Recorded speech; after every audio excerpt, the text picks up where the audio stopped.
पे रखिए।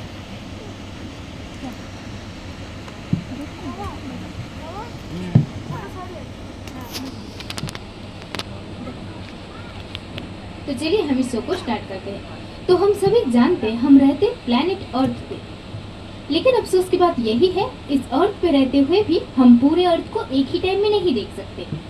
उसके लिए हमें जाना पड़ेगा स्पेस में। तो कुछ टाइम के लिए मान लीजिए ये रूम एक स्पेसशिप है और हम एक एस्ट्रोनॉट्स। तो चलिए चलते हैं स्पेस की ओर। ये गोदी में आएगा, डर रहा है।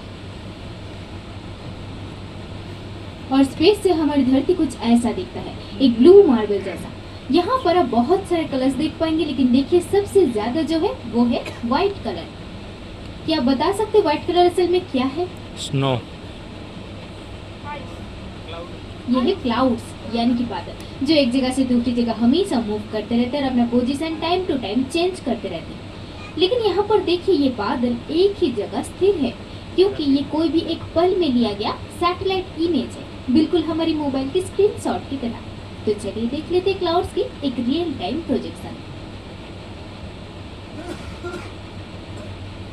तो ये रहा बादल की असली चेहरा। वेदर डिपार्टमेंट इन्हीं सारे इमेजेस को स्टडी करते हैं और फिर हमें वेदर अपडेट्स देते हैं कि कौन से जगह में बारिश होने की संभावना है, कहाँ साइक्लोन आने की संभावना है, ऐसे ही बहुत सारे इंफॉर्मेशन। लेकिन देखिए ये बादल के रहने की वजह से हम धरती का जो लैंड डाइवर्सिटी है उसको डिस्टिंक्टली नहीं देख पा रहे। तो कुछ टाइम के लिए हम आसमान से सारे बादल को आर्टिफिशियली हटा देंगे और एक बार बादल बिना पृथ्वी को देखेंगे। तो ये रहा हमारी धरती विदाउट क्लाउड। यहाँ पर भी हम बहुत सारे कलर्स देख पा रहे हैं, जैसे कि blue, green, yellow and even white. लेकिन देखिए ये ब्लू कलर कुछ ज्यादा ही नजर आ रहा है। ये ब्लू कलर दर्शाती है ओशियनिक वाटर को। जैसे कि हमें पता है पृथ्वी का 3/4 पोर्शन में है पानी और 1/4 पोर्शन में है लैंड मासेस। तो चलिए हम शुरू करते ऐसे ही एक लैंड मास से। और देखिए हमारे सामने है विशाल एक कॉन्टिनेंट जिसका नाम है अफ्रीका। अफ्रीका की उत्तरी दिशा में हम देख सकते हैं बड़ा सा येलो रीजन जो एक रेगिस्तान को दर्शाता है, वर्ल्ड का लार्जेस्ट एंड हॉटेस्ट डेजर्ट। क्या आप बता सकते हैं डेजर्ट का नाम क्या है? सहारा। ये है द ग्रेट सहारा डेजर्ट। ये सहारा डेजर्ट के नीचे हम देख सकते हैं एक लाइट ग्रीन कलर का रीजन जो एक ग्रासलैंड को दर्शाता है, सवाना ग्रासलैंड। और इसी सवाना ग्रासलैंड के बीचों बीच हम देख सकते हैं एक डार्क ग्रीन कलर का पैच जो एक रेन फॉरेस्ट को दर्शाता है, वर्ल्ड का सेकंड लार्जेस्ट रेन फॉरेस्ट। और इस रेन फॉरेस्ट का नाम है कॉन्गो रेन फॉरेस्ट। तो बताइए वर्ल्ड का लार्जेस्ट रेन फॉरेस्ट का नाम क्या है और वो कहाँ है? अमेजन। अमेजन कहाँ है? यूएसए। अफ्रीका नहीं, दुनिया में इसी तरह और एक रेन फॉरेस्ट मौजूद है साउथ अमेरिका के ब्राजील में, जो हमारे पृथ्वी का लार्जेस्ट रेन फॉरेस्ट है। और इस रेन फॉरेस्ट का नाम आप सभी को पता होगा, अमेजन रेन फॉरेस्ट। ये अमेजन रेन फॉरेस्ट के बीचों बीच अमेजन रिवर बहती है और ये अमेजन रेन फॉरेस्ट हमारे पृथ्वी के लिए इकोलॉजिकली बहुत ही इंपॉर्टेंट है, क्योंकि पूरा पृथ्वी का 10% ऑक्सीजन यहाँ से जनरेटेड होता है, इसीलिए इसको कहते हैं the lungs of the earth. अब साउथ अमेरिका को छोड़ के हम देख लेंगे ऑस्ट्रेलिया को, और देखिए ऑस्ट्रेलिया में रेडिश ब्राउन कलर ज्यादा है। यह रेडिश ब्राउन कलर दर्शाती है हाईलैंड्स एंड प्लेटोज को। अब चलिए देख लेते हैं हमारे प्यारा सा इंडिया को, और देखिए इंडिया दिखने में काफी खूबसूरत है। हम देख सकते हैं इंडिया में सभी प्रकार का कलर थोड़े बहुत करके मौजूद है। इसका नॉर्दर्न पार्ट में व्हाइट पैचेस जो दर्शाता है हिमालय रीजन में जमा हुआ बर्फ को। नॉर्थ वेस्टर्न रीजन में हम देख सकते हैं येलो कलर जो दर्शाता है थर्ड डेजर्ट को, राजस्थान के थर्ड डेजर्ट। और साउदर्न एरिया में देखिए रेडिश ब्राउन कलर ज्यादा है जो डेक्कन प्लेटो को दर्शाता है। अब हमारे पृथ्वी का दो पोल्स है। ये है पृथ्वी का नॉर्थ पोल जो ग्रीनलैंड रीजन को दर्शाता है, और ये है पृथ्वी का साउथ पोल जो दर्शाता है अंटार्कटिक रीजन को। अब ये दोनों ही पोल फ्रीजिड जोन में है, यानी कि यहाँ पे पूरा साल बर्फ जमी हुई रहती है, और इसीलिए देखिए इसका कलर भी व्हाइट है। अब आपके सामने ये जो पृथ्वी आप देख सकते हैं, इसका चारों ओर ध्यान से देखिए, हर डायरेक्शन में हमें सिर्फ दिन और दिन दिखाई देगा। लेकिन कैसा होता है कि पूरा पृथ्वी में एक साथ सिर्फ दिन हो? पृथ्वी में रहते वक्त क्या हम सिर्फ दिन को महसूस करते हैं? नहीं, रात भी होता है, क्योंकि पृथ्वी 24 घंटे में अपने एक्सिस पे रोटेशन कंप्लीट करते हैं, और उसी दौरान पृथ्वी की जिस फेज में सन का लाइट पड़ता है वहाँ पे होते हैं दिन, और उसके ऑपोजिट साइड में होते हैं रात। और यहाँ पर हम एक सर्कल को देख सकते हैं जो ये दिन और रात को सेपरेट कर रहे हैं, जिसे हम कहते हैं द सर्कल ऑफ इल्यूमिनेशन। अब सोचिए अगर पूरा पृथ्वी में एक साथ रात होता, ऐसा असल में होता तो नहीं कि पूरा पृथ्वी में एक साथ रात है, अगर होता तो उस रात की पृथ्वी को दिखने में कैसा लगता। तो चलिए हम उसको भी एक बार आर्टिफिशियली देख लेंगे।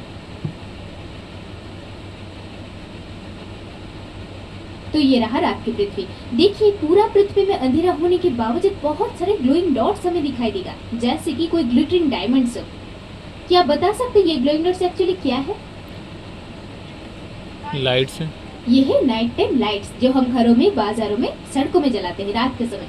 इन्हीं लाइट से हमें बहुत सारे इन्फॉर्मेशन मिलती है, जैसे कि कोई भी रीजन का पॉपुलेशन कैसा है, वहाँ का इकोनॉमी कैसा है, वहाँ पे रहने वाले लोग अमीर है या गरीब, टेक्नोलॉजीज का प्रयोग करता है या नहीं, ऐसे ही बहुत सारे इन्फॉर्मेशन। इसीलिए ये लाइट्स को कहते हैं द लाइट्स ऑफ सिविलाइजेशन, यानी कि मानव सभ्यता का दिया। तो चलिए हम शुरू करते हैं हमारे देश भारत से। और इंडिया में देखिए लाइट्स का डेंसिटी काफी ज्यादा है, जो इसका पॉपुलेशन को दर्शाता है। आज के दिन हम जानते हैं पॉपुलेशन में इंडिया टॉप कर रहा है, लेकिन देखिए इंडिया के पूरा एरिया में लाइट्स का डेंसिटी होने के बावजूद एक पोर्शन में लाइट्स बहुत ही कम है, नॉर्थ वेस्टर्न रीजन में, क्योंकि वहाँ पे है थर्ड डेजर्ट, वहाँ पे बहुत ही कम लोग रहते हैं। अब इंडिया के थोड़े ऊपर हम देख लेंगे यूरोप का चेहरा, और यूरोप को देखिए दिखने में कुछ छिपकली जैसा लगता है। यहाँ पर हम देख सकते हैं कि लाइट्स का डेंसिटी इंडिया से भी ज्यादा है। तो क्या हम ये बोल सकते हैं कि यूरोप का पॉपुलेशन इंडिया का पॉपुलेशन से ज्यादा है? नहीं, बल्कि पूरा यूरोप का पॉपुलेशन इंडिया से करीब 50 करोड़ कम है। फिर भी ये काफी इल्यूमिनेटेड दिखाई देता है, क्योंकि यहाँ पे रहने वाले लोग बहुत ही अमीर है, और इसी वजह से वो इलेक्ट्रिसिटी एंड टेक्नोलॉजीज का प्रयोग भी ज्यादा करते हैं। वही अगर हम देख लेंगे अफ्रीका को, तो इसको रिलेटिवली डार्क का रीजन जैसे लगेगा, क्योंकि अफ्रीका में बहुत सारे ऐसे एरियाज है जो अब तक हैबिटेबल नहीं है, जैसे कि सहारा डेजर्ट, सवाना ग्रासलैंड, और अफ्रीका में बहुत सारे अंडर डेवलप्ड कंट्रीज भी हैं। अब अगली स्लाइड में हम देखेंगे अर्थ के ऊपर एयर ट्रैफिक डेंसिटी को, और यहाँ पर हम देख सकते हैं बहुत सारे ग्रीन कलर का मूविंग डॉट यहाँ से वहाँ जाए। ये सारी डॉट्स दर्शाती है एक एक एक्टिव फ्लाइट्स को। इंडिया में देखिए फ्लाइट्स का डेंसिटी कुछ ज्यादा नहीं है, क्योंकि दिन के समय 2 से 3,000 flights land and take off करती है। वही अगर हम देख लेंगे चाइना एंड जापान की ओर, तो यहाँ पर फ्लाइट्स का डेंसिटी इंडिया से कुछ ज्यादा दिखाई देगा, क्योंकि यहाँ पे पाए जाते हैं बहुत सारे सिलिकॉन एंड सेमीकंडक्टर इंडस्ट्रीज। अब चलिए देख लेते हैं यूरोप का चेहरा। वह यूरोप जहाँ पे पॉपुलेशन तो इंडिया से 50 करोड़ कम था, लेकिन फ्लाइट्स का डेंसिटी देखिए बहुत ही ज्यादा। लग रहा है जैसे कि कोई मच्छरों का झुंड हो। यहाँ पे दिन में 30 to 35,000 flights land and take off करती है। फिर भी ये पृथ्वी का बिजिएस्ट एयरप्लेन रूट नहीं है। हम देख सकते हैं बहुत सारे फ्लाइट्स ऊपर की ओर जा रही है। अगर हम उनको फॉलो करें तो हम पहुंच जाएंगे कॉन्टिनेंट ऑफ नॉर्थ अमेरिका, और यहाँ पर देखिए फ्लाइट्स का डेंसिटी यूरोप से भी ज्यादा है। माना जाता है कि दिन में 80 to 85,000 flights land and take off करती है, और इसी वजह से बन जाता है पृथ्वी का बिजिएस्ट एयरप्लेन रूट। और यहाँ पे मौजूद है पृथ्वी का बिजिएस्ट एयरपोर्ट, जिसका नाम है द अटलांटा एयरपोर्ट। अब एक चीज नोटिस कीजिए, जैसे जैसे रात होता है ये फ्लाइट्स का डेंसिटी भी कम हो जाता है, क्योंकि रात के आसमान में सिर्फ और सिर्फ इंटरनेशनल फ्लाइट्स ही चलती है। डोमेस्टिक फ्लाइट्स यानी कि घरेलू विमान बंद हो जाते हैं। अब रात के आसमान में हमें ये फ्लाइट्स दिखाई दे या ना दे, हम एक बहुत बड़ा सेलेस्टियल ऑब्जेक्ट को देख सकते हैं, जो और कोई नहीं बल्कि हमारे प्यारा सा मून है, यानी कि चंद्रमा। मून हमारे पृथ्वी का एक लौता नेचुरल सैटेलाइट है, और इस मून का 2 पार्ट है। एक है ये ब्राइट शार्प वाला चेहरा, और दूसरा है ये काले धब्बेदार वाला पोर्शन। क्या आप बता पाएंगे जब पूर्णिमा के टाइम हम फुल मून को देखते हैं तो मून का कौन सा सरफेस देखते हैं, ये ब्राइट सरफेस या फिर ये काली धब्बेदार पोर्शन?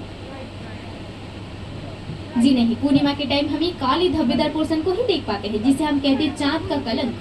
क्योंकि हमें पता है चांद 7.5 दिन में अपने एक्सिस पे रोटेशन कंप्लीट करते हैं, और उसी 7.5 दिन में वो पृथ्वी के अराउंड एक रेवोल्यूशन भी कंप्लीट कर लेते हैं। इसीलिए हम बार बार एक साइड को ही देख पाते हैं।